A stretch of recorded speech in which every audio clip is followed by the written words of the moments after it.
On a avec nous M. Serge Monod. Bonjour, Serge.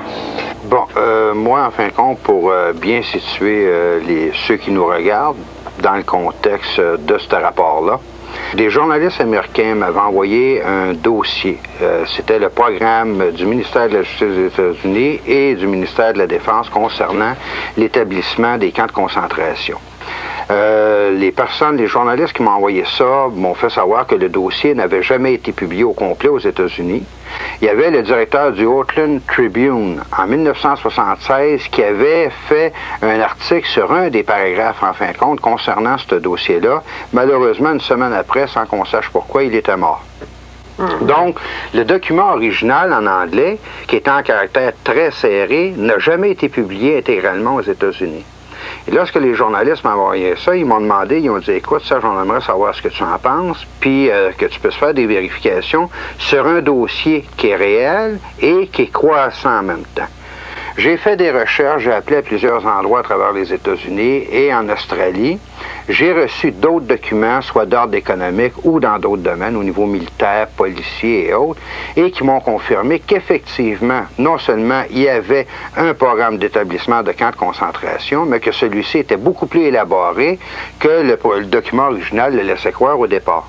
La façon que ça a été organisé, ça passe inaperçu, dans le sens que la majeure partie de ces camps-là sont situés soit à proximité ou à l'intérieur de bases militaires américaines, mais ce qui est quand même bizarre, comme celle qui se trouve en Floride, c'est que dans une base militaire, dans une prison militaire, on retrouve des prisonniers de droit commun au niveau civil.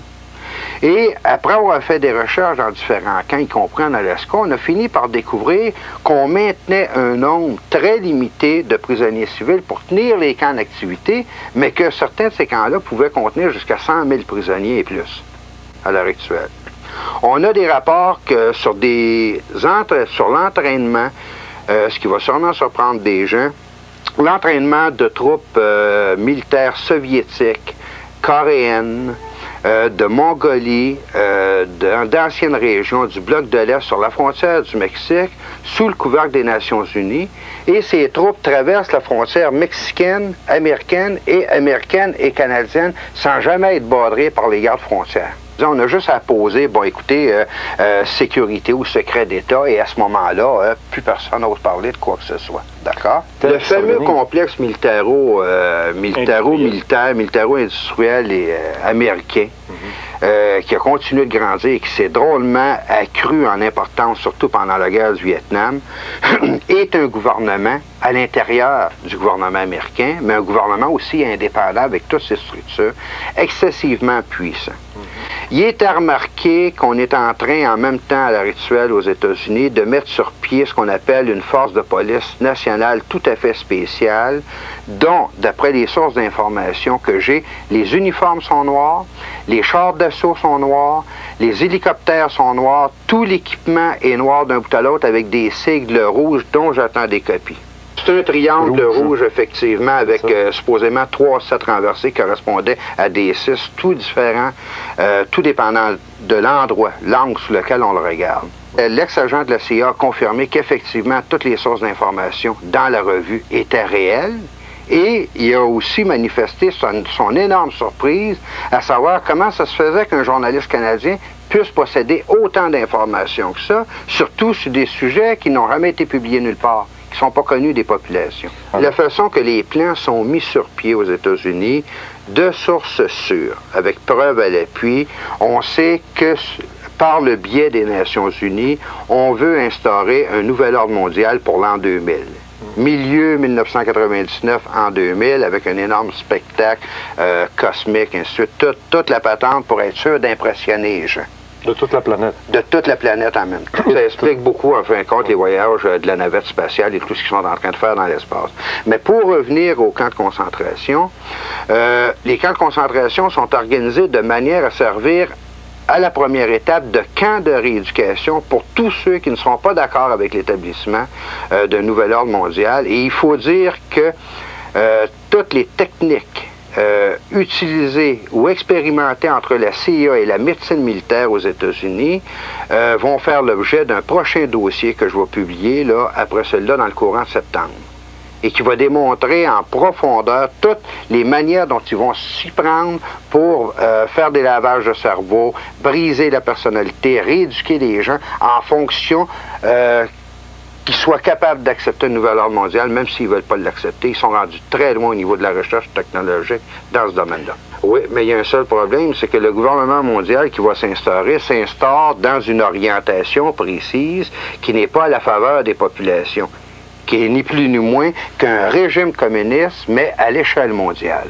Une dictature. Une dictature beaucoup plus poussée que celle qui existait avec Hitler. Hitler est un enfant d'école à côté de ce qu'on veut instaurer à l'échelle planétaire. Donc, Hitler était un terrain d'essai, en fait. Ouais, un terrain d'expérimentation, de la même manière, comme j'en ai déjà parlé, que l'URSS a été un terrain d'expérimentation à bien des niveaux pour ces personnes-là au niveau international. Écoutez, vous avez fait quelque chose sur les camps de concentration de la Deuxième Guerre. J'ai dit, j'aurais souhaité faire quelque chose de semblable, mais j'ai dit, ça concerne plutôt les années 90. Là, j'avais des bizarres de réactions devant moi.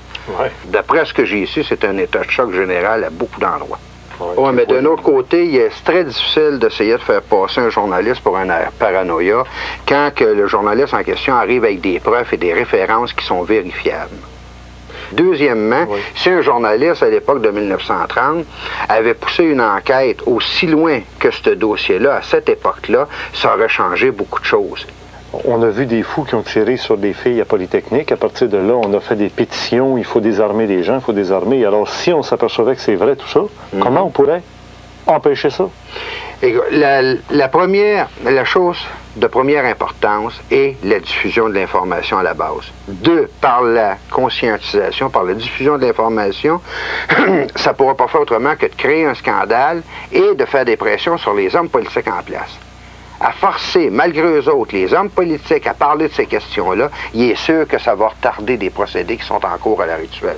À l'heure actuelle, ils ont la voie libre à tous les niveaux parce que, au départ, les gens ne sont pas conscients de ce qui se passe.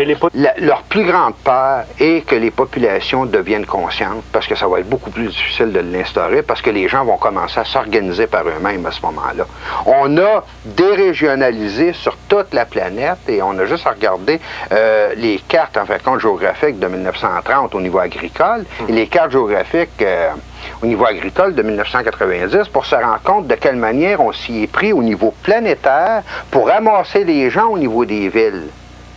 Leur enlever tout moyen d'indépendance. D'autonomie, d'indépendance. Le premier but du gouvernement mondial, soit en désarmant les gens, soit en les ramassant à l'intérieur des villes, c'est de les rendre dépendants, absolument. Il n'y a rien de pire pour eux autres que des personnes qui sont autonomes et qui sont capables de se débrouiller par eux-mêmes.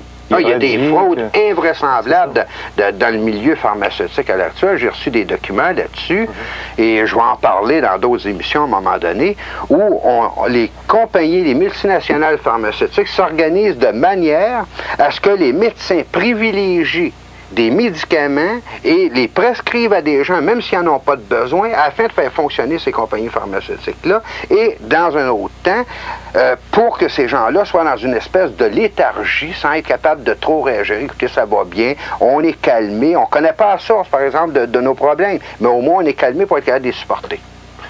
Non, mais personne non plus aime se faire conduire ou se faire diriger contre leur volonté. Et c'est ce qu'on est en train d'instaurer à l'heure actuelle. Je vais te dire une chose après des documents que j'ai reçus dernièrement. Juste au niveau de la famille, l'orientation du gouvernement mondial va permettre aux femmes et aux familles de pouvoir garder les enfants qu'ils vont enfanter, en autant que les parents vont leur donner une éducation et une orientation avec les principes d'un nouvel ordre mondial.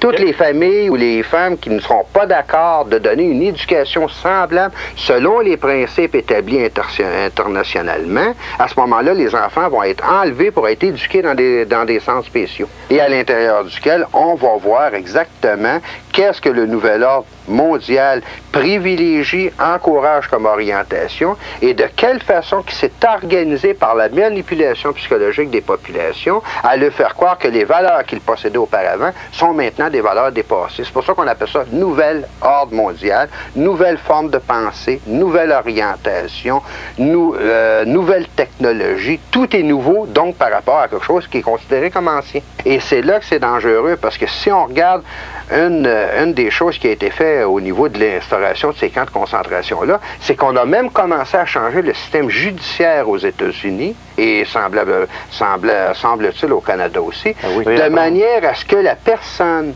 qui croira dans sa nationalité, qui sera nationaliste, va être considérée au niveau des nouvelles définitions comme une personne étant atteinte de troubles mentaux.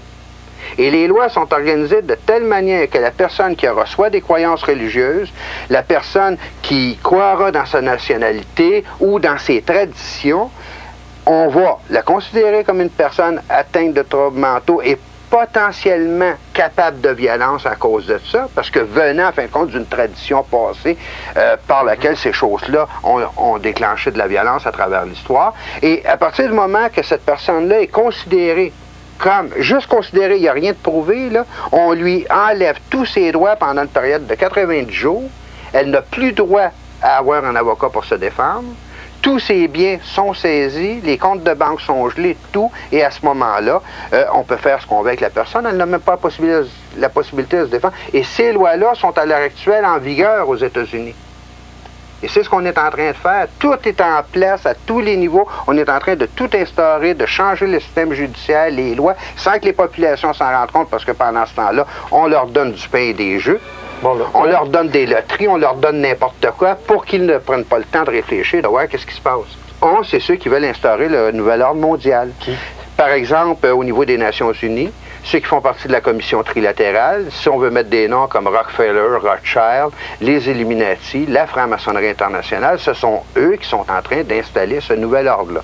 Il y a quand même deux sortes de francs-maçons. Il y a quand même ceux qui font partie de ce qu'on appelle le Grand Orient de France, et qui sont ceux qui ont pensé la Révolution française, les Illuminati, qui l'ont mis sur pied, qui ont mis sur pied le système communiste, qui ont mis sur pied le nazisme en Allemagne, et ceux qui font partie d'un franc-maçonnerie comme étant un club tout simplement social comme il y en existe au Québec. Les gens se rendent compte, ils ont des pique-niques de fin de semaine, des choses, il n'y a rien de dangereux dans ces loges-là au Québec. On ne parle pas de la même chose, là, sur lequel je vais donner une conférence demain là, à Saint-Sauveur, et qui porte sur les nouvelles technologies développées entre la CIA et les forces militaires américaines pour le contrôle direct des individus, indépendamment de leur volonté. Merci, Serge Monod. J'espère que vous serez toujours vivant. J'espère moi aussi.